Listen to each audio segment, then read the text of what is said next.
आदेश जय श्री महाकाल। पिशाचिनी। पिशाचिनी का बहुत सारे लोगों ने नाम सुना होगा। बहुत सारे लोगों के अंदर जिज्ञासाएं आती होंगी।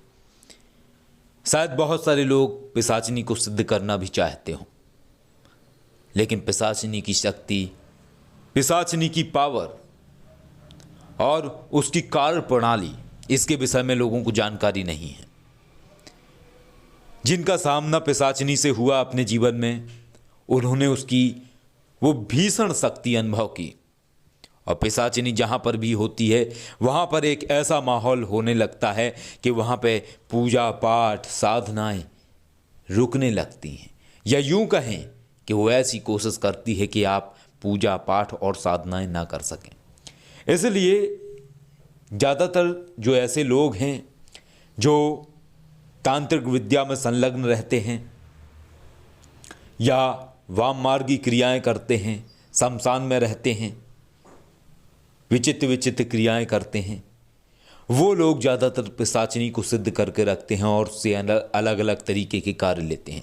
किसी का गलत करना, किसी के जीवन में समस्याएं पैदा करना, किसी के सपने में बार बार पिशाचिनी को भेजकर उसका वीरपात करवाना, सामने वाले के शरीर को सुखाकर उसको मारने की कोशिश करना, उसके विचारों को पकड़ लेना, सामने वाला कुछ सोच ना सके, कर ना सके, समझ ना सके, ऐसी चीज़ों के लिए पिशाचिनी का प्रयोग करते हैं। और इसके अलावा और भी बहुत सारी चीज़ें हैं जहाँ पर पिशाचिनी का प्रयोग किया जाता है। ऐसी ही एक घटना हमारा भी सामना पिशाचिनी से हुआ। हमने भी पिशाचिनी की उस प्रचंड शक्ति को अनुभव किया। ये ज़्यादा पुरानी बात नहीं है, 1 माह हुआ होगा इस बात को। हम अक्सर जहाँ पर रहते हैं वहाँ पर हम कवच लगा के रखते हैं, लेकिन किसी कारणवश हमने कवच खोल दिया और इसके बाद हमारे जीवन में कुछ अजीबोगरीब चीज़ें होने लगीं। हर बार कुछ ना कुछ ऐसे कारण बनने लगे कि जो हमारी पूजा पाठ है, साधनाएं हैं, वो रुकने सी लगीं। जो हमारे कार्य है वो रुकने लगे।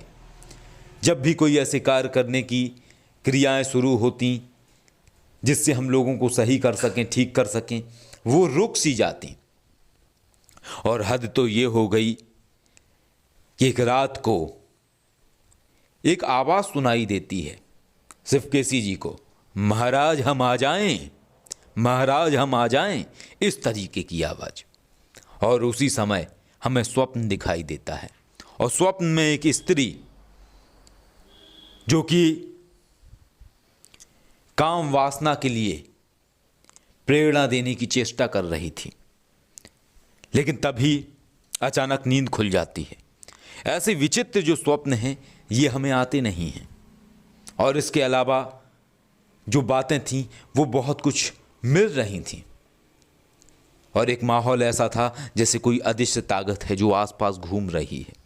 कई बार तो ये भी होता था कि कई बार ऐसा अनुभव होता था कि यहाँ कोई है, कोई तो एनर्जी है जो इस तरीके की स्थितियाँ प्रकट कर रही है कि पूजा पाठ रुके, साधनाएं रुकें।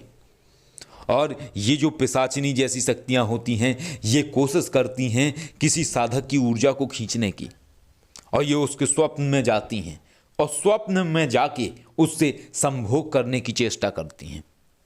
यदि उसने संभोग कर लिया या संभोग करने के लिए वो प्रेरित हो गया, तो ये अपने तरीके से उसकी शक्ति को खींचने की चेष्टा करती हैं। जिस तरीके का प्रचलन में जो भैरवी क्रिया है वो भी वही सूत्र पर आधारित है। उसमें भी सामने वाले की शक्ति को खींच लिया जाता है, और वही कार्य पिशाचिनी करती है स्वप्न के माध्यम से।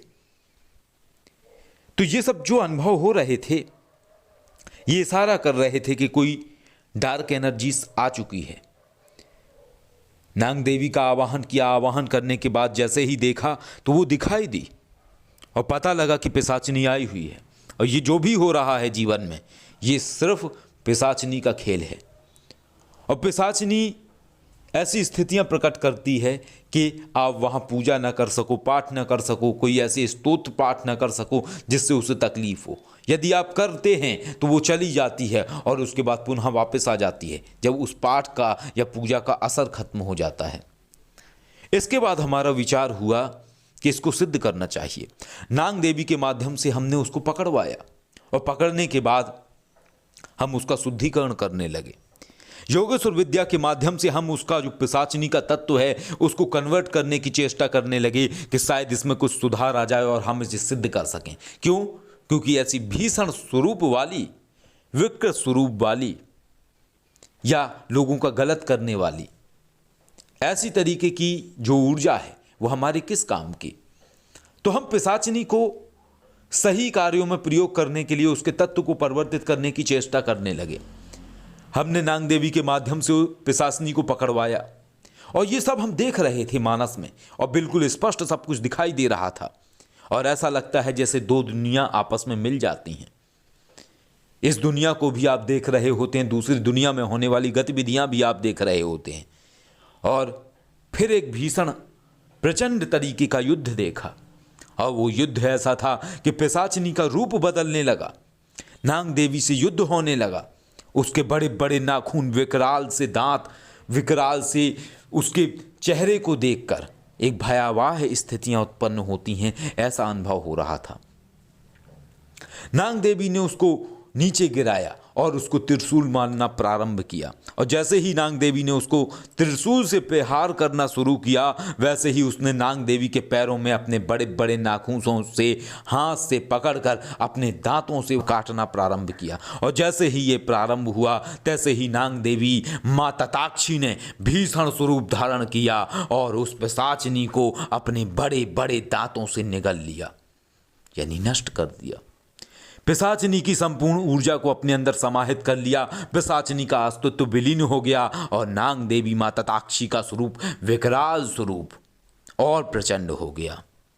और एक आवाज सुनाई दी कि पुनः हमें उस रूप में लाने के लिए प्रक्रिया करो। और फिर वो प्रक्रिया की गई, जिस प्रक्रिया को करने के बाद जो माँ तताक्षी हैं सौम्य रूप में आती हैं। वही हमारी मूल शक्ति हैं, वही सबसे प्रचंड शक्ति हैं, वही हैं जिन्होंने इतनी शक्तियों के मंत्र दिए, जिन्हें आप मूल देवी या नाग देवी जानते हैं, माँ तताक्षी। भीषण, प्रचंड, रहस्यमयी। और इसके बाद माँ तताक्षी सौम्य रूप में आ जाती हैं। ऐसा हमारा अनुभव था और इस अनुभव में हमने ये जाना कि आप केवल उसे ही परिवर्तित कर सकते हैं जिसके अंदर परिवर्तन का कोई सूत्र बाकी हो। लेकिन जो परिवर्तन होना ही ना चाहे, जो अच्छा ही ना बनना चाहे, उसको सिर्फ विखंडन मिलता है। पिशाचिनी का अस्तित्व नष्ट हो गया, पिशाचिनी की सिद्धि का हमारा विचार चूर चूर हो गया। क्यों? क्योंकि अब पिशाचिनी थी ही नहीं, पिशाचिनी विलीन हो चुकी थी। नाग देवी माँ तताक्षी की जो शक्ति है और ज़्यादा बढ़ चुकी थी और कहीं अज्ञात में वो शक्ति विलीन हो गई। तो ऐसा ये अनुभव था पिशाचिनी का और इस तरीके का हमने अनुभव किया। और इसके तुरंत बाद हमने कवच लगा लिया और उस पूरे क्षेत्र पर हमने कवच लगा लिया। और इतना ही नहीं, इसके साथ मसान और मसानी का भी अनुभव था इसी दरमियान का। वो हम आपको अगली कहानी में या अगली बार आपको बताएंगे कि वो कैसा था, किस तरीके की स्थितियां बनती हैं, कैसा अनुभव होता है व्यक्ति को। और उसके बाद जब से कवच हमने लगाया तो अंदर फिर कोई भी नकारात्मक शक्ति का प्रवेश होना संभव ही नहीं है। योगेश्वर कवच का भेदन करना संभव ही नहीं है, कोई शक्ति आ ही नहीं सकती है। और ऐसे हमने कई और भी लोग हैं जिनके घर के ऊपर भी हमने योगेश्वर कवच का निर्माण किया विशिष्ट क्रियाओं के द्वारा, और उसके बाद उनके घर में कभी भी कोई भी ऐसी नकारात्मक शक्ति प्रवेश नहीं कर पाई। तो ऐसा ये संसार है, ऐसी ये दुनिया है। और यही कारण होता है कि ज़्यादातर लोग कई बार जो साधनाएं करते हैं, सिद्धियां करते हैं, उनकी सिद्धियों की ऊर्जा को भी कहीं ना कहीं ऐसी शक्तियां खाती रहती हैं। और जब ये शक्तियां स्वप्न में प्रवेश करती हैं तो भी इनका पता लग जाता है। और जब कोई विकराल शक्ति हो तो उसको प्रताड़ित करती है। और जब स्वप्न में घुसने की चेष्टा की उस पिशाचिनी ने, तो नाग देवी ने उसको प्रताड़ित किया, उसको दंडित किया। लेकिन ये ऐसी दुष्ट शक्तियां होती हैं जिन्हें आप जितनी बार भगाएंगे बार बार आएंगी, जितनी बार भगाएंगे बार बार आएंगी। इनका जब तक आप पूर्ण समाधान नहीं कर लेते हैं ये बार बार आती रहेंगी।